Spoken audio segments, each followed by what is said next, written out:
ایک خاتون کہتی ہے 6 سال کی شادی کے بعد میرا پہلا بچہ پیدا ہوا۔ اس دن میں ہوش میں نہیں تھی اور ابھی نگرانی کے کمرے میں تھی کہ نرس میرے پاس آئی اور زخم کا معائنہ کرتے ہوئے بولی، کیا آپ کا شوہر کسی ذہنی کیفیت کا شکار ہے؟ میں جواب دینے کے قابل نہ تھی اور اس کی باتوں کا زیادہ حصہ سمجھ بھی نہیں پا رہی تھی۔ اس نے کہا، آپ کا شوہر ہمیں بہت تنگ کر رہا ہے۔ ہر تھوڑی دیر بعد اندر آتا ہے اور ہم سے پوچھتا ہے، وہ ٹھیک ہے نا؟ میں نیچے سے کچھ لے آؤں؟ اسے درد تو نہیں ہوگا نا؟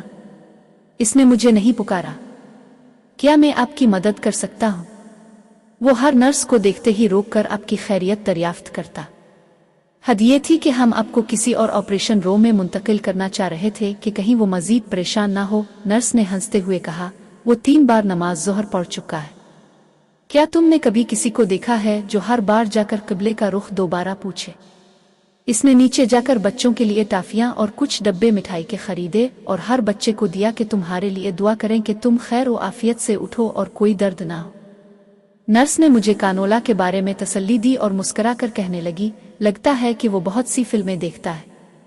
ڈاکٹر کے آپریشن روم میں داخل ہونے سے پہلے اس نے ڈاکٹر کا ہاتھ پکڑ کر کہا، اب سے گزارش ہے کہ اگر کوئی بھی صورتحال پیش آئے تو پہلے اسے بچانا، باقی سب چیزیں ثانوی ہے۔ اس نے یہ جملہ 5 سے 7 بار محض 1 یا 2 منٹ میں دہرایا، جیسے اس بات پر زور دینا چاہتا ہو۔ جب میں اس کے ساتھ گھر آئی تو وہ یوٹیوب سے کھانا پکانے کی ترکیبیں دیکھ کر میرے لیے کھانا بناتا۔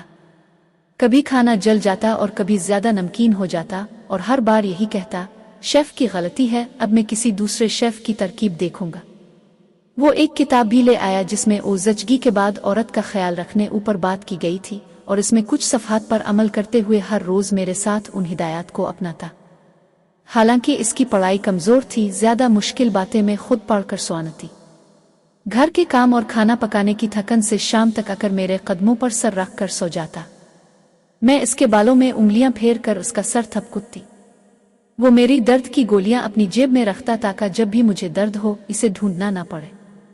وہ اس قدر خیال رکھنے والا تھا کہ میری دوا کے نام بھی یاد کر کے خود کو سناتا تاکہ میری دواؤں میں کوئی غلطی نہ ہو۔ جب کوئی شخص تمہاری زندگی میں خدا کا انعام بن کر آئے جو تمہیں ماضی کے ہر دکھ کو بھلا دے،